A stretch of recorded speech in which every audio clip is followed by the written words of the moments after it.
ज़्यादातर पाकिस्तानी सारा साल सर्दी का शिद्दत से इंतज़ार करते हैं, लेकिन नवंबर आधे से ज़्यादा गुजर चुका है और दिसंबर की आमद है, लेकिन बारिश है कि उसका कुछ पता नहीं। ज़्यादातर लोग इस चीज़ को लेकर परेशान हैं, तो वहीं स्मॉग ने शहरियों की ज़िंदगी अजीरन कर रखी है। ख़तरनाक बात तो ये है कि पाकिस्तान का बड़ा और सनती शहर लाहौर अब दुनिया का सबसे आलूदा तरीन शहर कहलाया जाता है। तो दोस्तों, आज के इस वीडियो में हम आपको स्मॉग के मुतालिक अहम हक़ाइक़, उसके नुकसानात और उससे बचने की कुछ चीज़ें बताएंगे। लॉन्ग टर्म नुकसान इससे होगा लंग का कैंसर, यानी कि आपके फेफड़े जो हैं उनमें कैंसर हो जाएगा, आपको के लंग्स को कैंसर हो सकता है। इसके अलावा इसके दिल पे बड़े बुरे असरात पैदा हो सकते हैं। गरीब बात है, हेलीकॉप्टर्स के जरिए वो करेंगे बारिश सारी, तो पैसा इन्वेस्ट कर रहे तो ऐसे तो नहीं करेंगे, ऑब्वियस बात है। डिजिटल पाकिस्तान की वीडियोस देखने के लिए हमारा चैनल सब्सक्राइब कीजिए और बेल आइकॉन को प्रेस कीजिए ताकि आप हर वीडियो से बाखबर रह सकें। स्मोक इंसानी सेहत के लिए ख़तरनाक इसलिए है क्योंकि बेसिकली जो हमारा बॉडी का मैकेनिज़्म है, जो हमारी बॉडी की नॉर्मल फिजियोलॉजी है, वो टॉक्सिन्स को टॉलरेट करने के लिए नहीं बनी। हमने तो ह्यूमन इंटरफेरेंस से काम ख़राब किया। बेसिकली जो पाकिस्तान में स्मोक पाई जाती है ये सल्फोरस टाइप की स्मोक है, यानी कि इसमें सल्फ़र ऑक्साइड और पोल्यूटेंट्स जो सेकेंडरी पोल्यूटेंट्स बनते हैं हवा में, खुनकी, फॉग और फॉसिल फ्यूल, यानी जैसे हम कोयला ज़्यादा जलाएं। लाहौर में इसलिए ज़्यादा होता है क्योंकि लाहौर के गिरदो नवाह में धान की फसल के बाद जो क्रॉप्स जलाए जाते हैं उससे जो धुआं उठता है वो फिर खुनकी और फॉग और ठंड से मिलकर जो है सल्फोरस स्मोक को जन्म देता है, और ये सेकेंडरी पोल्यूटेंट होता है जो कि बड़ा डेंजरस होता है।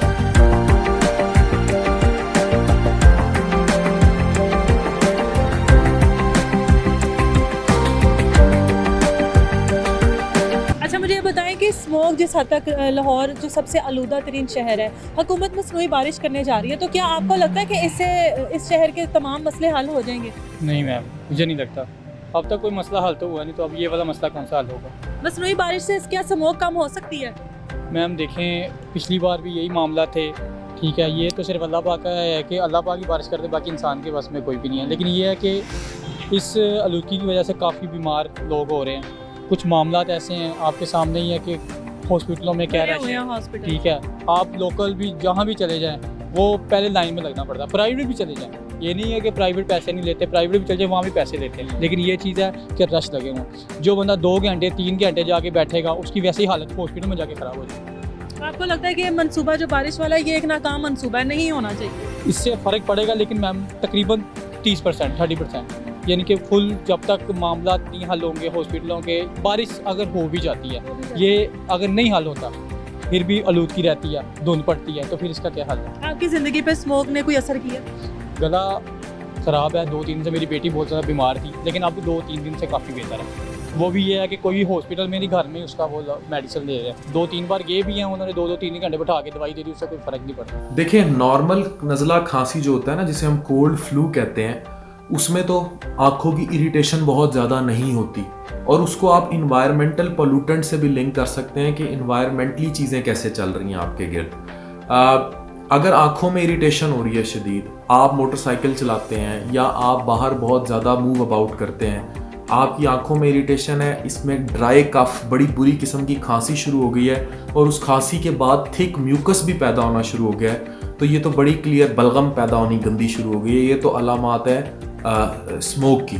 लेकिन जब आपको आर्म कोल्ड फ्लू होता है, उसमें जिस्म टूटना, बुखार की अलामात, आंखों में जलन बहुत कम होगी, इसमें ज़्यादा होगी स्मोक में।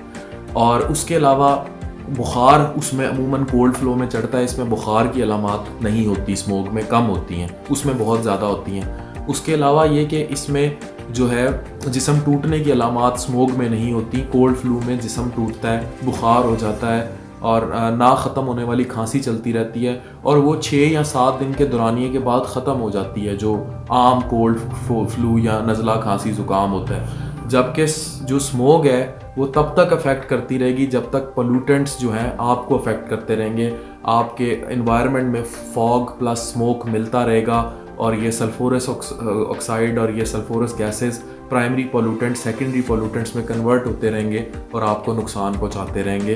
तो इसमें जो ग्रॉस डिफरेंसेस हैं वो यही हैं। इसके अलावा इनमें डिफरेंस करना मुमकिन नहीं है। दूसरा ये कि ये दवाइयों को कम रिस्पॉन्डिंग होती है, ये देसी टोटकों को ज़्यादा रिस्पॉन्ड करती है स्मोक, क्योंकि म्यूकस बनता है। इसमें आप शहद का इस्तेमाल ज़्यादा करें, कावे का इस्तेमाल ज़्यादा करें, ग्रीन टी में शहद डाल के इस्तेमाल करें, कैरेट का जूस, गाजर का जूस अगर आप काली मिर्च डाल के बीच में इस्तेमाल करते हैं तो ये बहुत इफ़ेक्टिव है स्मोक के लिए। पाइनएप्पल का जूस बहुत इफ़ेक्टिव है, जबकि उसमें टोटके फ़र्क होते हैं, उसमें दवाइयों का रोल भी फिर ज़्यादा आ जाता है, स्पेशली बुखार को सेटल डाउन करने में, जो आम नज़ला कोल्ड फ्लू जिसे हम कहते हैं। हुकूमत ने मसनूई बारिश करने की जो एक मंसूबा बनाया है कि शायद इससे स्मोक पर काबू पाया जाए, आपको क्या लगता है कि ये मंसूबा किस हद तक कामयाब होगा?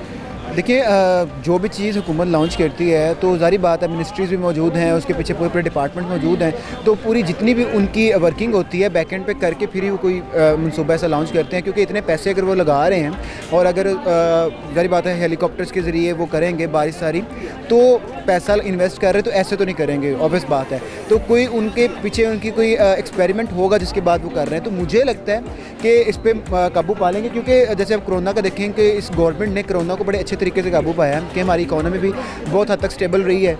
इवन के दूसरे मुल्कों में भी जो वर्ल्ड इकोनॉमिक फोरम है वहाँ जाके पूरे बिजनेसमैन को इमरान खान ने सारा दिया है पॉलिटिकल पॉइंट ऑफ व्यू से हट के, मतलब जितना अमेरिका की यूके की जो है थी इकोनॉमी कोलैप्स कर गई, लेकिन पाकिस्तान की फिर भी चले इतना है कि चलो यार कुछ ना कुछ चल रहा है, ठीक है। तो मेरा ख्याल से कि इस चीज़ पर काबू पा लेंगे इंशाल्लाह। अच्छा, जो इतने ज़्यादा हॉस्पिटल्स भरे हुए हैं, तो आपको क्या लगता है कि हुकूमत से कोई मेडिकल रिलीफ का मुतालबा करना चाहिए? मुतालबा तो नहीं करना चाहिए, ये तो हुकूमत का फ़र्ज़ है कि मुतालबे के बगैर ही वो हुकूमत को मुतालबे के बगैर ही हुकूमत ये करे, क्योंकि जो भी वबा आ रही है जैसे भी है, हुकूमत का फ़र्ज़ है कि मेडिकल फैसिलिटीज़ इस हद तक लेकर जाए कि हर वबा में जो अवाम है उसको रिलीफ मिल सके। देखें, आपने बड़ा अहम सवाल किया है। ये बचने के लिए तदाबीर ना हमसे ज़्यादा सरकार को करनी चाहिए। आपको पता है कि ग्रीन एक्ट आया था 1956 में लंदन में, जब यही सल्फोरस स्मोक आम हुई थी, और उसके बाद उन्होंने मना कर दिया था कि फॉसिल फ्यूल, क्योंकि वो चिमनियों में लंदन में बहुत ज़्यादा जलाते थे कोयले को, जिससे ये फॉग और ये मिलती थी सर्दियों में स्मोक, और स्मोक बन जाती थी। तो इसमें आपको जो है जो इन्वायरमेंटल पोल्यूशन एक्ट है EPA, उसके कवानीन पे अमल करना होगा। आपको फॉसिल फ्यूल ख़त्म करना पड़ेगा, जो मुझे लगता है आने वाले वक्त में पाकिस्तान में गैस की शॉर्टेज की वजह से बढ़ जाएगा। मुझे ये बताएं कि हुकूमत ने फ़ज़ाई आलूदगी को कम करने के लिए मसनूई बारिश का जो प्लान है किया है, तो इस प्लान को आप किस तरह से देखते हैं? बिल्कुल, ये बहुत अच्छा कदम है हुकूमत की तरफ से, क्योंकि पाकिस्तान पहले नंबर पर आ चुका है जहाँ पे स्मोक बहुत ज़्यादा होती है। और अगर पाकिस्तान के अंदर शहरों की बात की जाए तो लाहौर दूसरे नंबर पर है, साहिवाल पहले नंबर पर।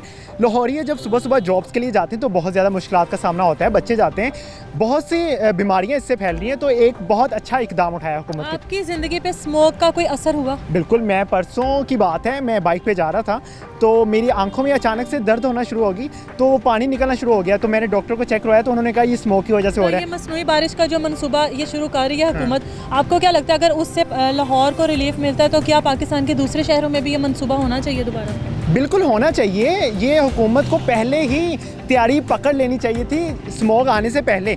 ये हर दफ़े ऐसे ही होता है कि स्मोक आ जाती है फिर हुकूमत कोई अच्छा कदम उठाती है।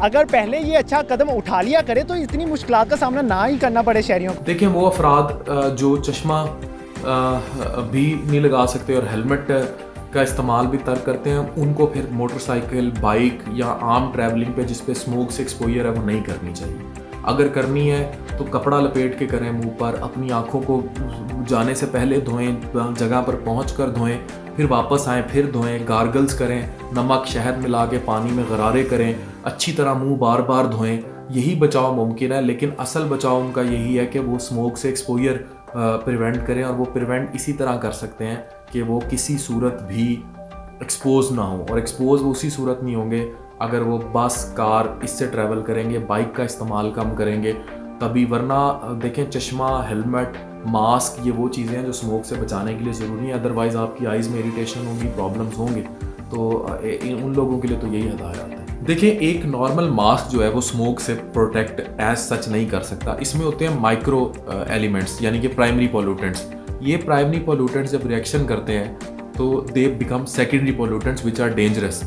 तो एक आम मास्क तो नहीं बचा सकता। अब आ जाएं उन मास्क पे जैसे N95 है या कोई और मास्क है जिसकी प्रोटेक्टिव लेयर बड़ी स्ट्रांग होती है, even they can not protect. असल प्रोटेक्शन जो है वो यही है कि आप एक्सपोजर को अवॉइड करें, यानी कि आप कार, बस से ट्रांसपोर्टेशन लें, बाइक चला रहे हैं तो स्ट्रॉन्ग कपड़ा अपने मुंह के गिर्द लपेटें, किसी भी तरह इनहेलेशन अवॉइड करें, अपनी आंखों पे चश्मे भी वो वाले लगाएं जो सिर्फ जो ऊपर और नीचे से भी खाली ना हो, जो फुल प्रोटेक्शन दें। तो इसी सूरत में आप स्मोक से बच सकते हैं। आम मास्क अच्छी प्रोटेक्शन नहीं देगा, 3-4 मास्क की लेयर यूज़ करें तब भी प्रोटेक्शन जो है, क्योंकि माइक्रोफिलामेंट्स हैं, जैसे सल्फ़र के केमिकल्स हैं, जैसे नाइट्रोजन के केमिकल्स हैं, हाइड्रोजन के केमिकल्स हैं, ozone, ground level ozone layer, जो कि बाहर की ओजोन तो अच्छी है, लेकिन जब ये ग्राउंड लेवल ओजोन होती है it's very dangerous for the body. तो ये सारे जो हैं ये घुस जाएंगे उस मास्क के ज़रिए और ये आपके लंग्स को इरिटेट करेंगे, आइज़ को इरिटेट करेंगे, और लंग्स में बड़ी प्रोलॉन्ग्ड एक्सपोजर हुई तो आपको फेफड़ों का कैंसर भी हो सकता है। स्मोक जो फ़ज़ाई आलूदगी है उससे परेशान हुकूमत ने फैसला किया ये जो मसनूई बारिश का, उस फैसले को आप किस तरह देखते हैं? देखिए, मैं तो समझता हूँ कि हम जिस तरह पता चला है कि लाहौर पूरी दुनिया में पहले नंबर पे आ चुका हुआ है, ठीक है, जो दिल्ली है वो तीसरे नंबर पे है, और जो चाइना की शायद सिटी है वो दूसरे नंबर पे है। ये इंतहाई ख़तरनाक है। पाकिस्तान तो में आए दिन कोविड आ गया, डेंगू आ गया, और स्मोक हर साल ऐसा ही कहा जाता है, हर साल ऐसा ही कहा जाता है कि भाई इस दफ़ा ऐसा नहीं होगा, हमने भट्टे बंद कर दिए हैं, ट्रैफिक कम कर दी। अब आज मैं सुन रहा था कि उन्होंने एक नया इंप्लीमेंट किया कि 50% ट्रैफिक कम करने की कोशिश कर रहे हैं स्कूल्स की, कि पिक एंड ड्रॉप है उनको कम किया जाए, और जो प्राइवेट ऑफिस हैं उनको 50% पे लाया जाए ताकि लोग कम निकलें। देखिए, ये हल नहीं है। अगर आप ये कहें कि लोग घरों में बैठ जाए, पिछले 2 साल से लोग पहले घरों में बैठे हुए हैं डेंगू की वजह से, तो इसके अलावा कोई और इंप्लीमेंट देखें कि जो हम ये जो वेस्ट है, पोल्यूशन है, इसको ख़त्म करने के लिए मसनूई बारिशें, मेरा नहीं ख्याल कि इससे कुछ होगा। देखें, धूप बॉडी में विटामिन डी पैदा करती है, इम्यूनिटी को इम्प्रूव करती है, सर्दियों में धूप लेना बहुत अच्छी बात है। पाकिस्तान में स्मोक की जो वैरायटी है वो है सल्फोरस स्मोक। सल्फोरस स्मोक ठंड, खून की नमी में जो है, ये जो आपकी धान की फसल जो बाकी बच जाती है, जो धान बच जाता है, या फॉसिल फ्यूल जो बच जाता है, जो आप लकड़ी जलाते हैं, उससे जो सेकेंडरी पोल्यूटेंट्स पैदा होते हैं उसकी वजह से पैदा होती है, and it's too much damaging, ये नुकसानदेह है। तो अगर आप ये सवाल करें कि किस तरह जो है हम इस सारे अमल से बच सकते हैं, तो धूप खाली इसका आंसर नहीं है, लेकिन सल्फोरस वाली स्मोक में धूप फ़ायदेमंद होगी, लेकिन इसको लंदन स्मोक भी कहते हैं। लेकिन जो दूसरी स्मोक है जिसको हम कहते हैं लॉस एंजल्स टाइप स्मोक, यानी कि फोटोकेमिकल स्मोक, उनमें कतन धूप लेना फ़ायदेमंद नहीं है, क्योंकि वो तो बनी 2 केमिकल रिएक्शन से है, गाड़ियों का धुआं और सनलाइट गर्मी में होती है। उसमें भी अगर आप धूप में जाके लेट जाएंगे तो नुकसान होगा, लेकिन वो पाकिस्तान में पाई नहीं जाती।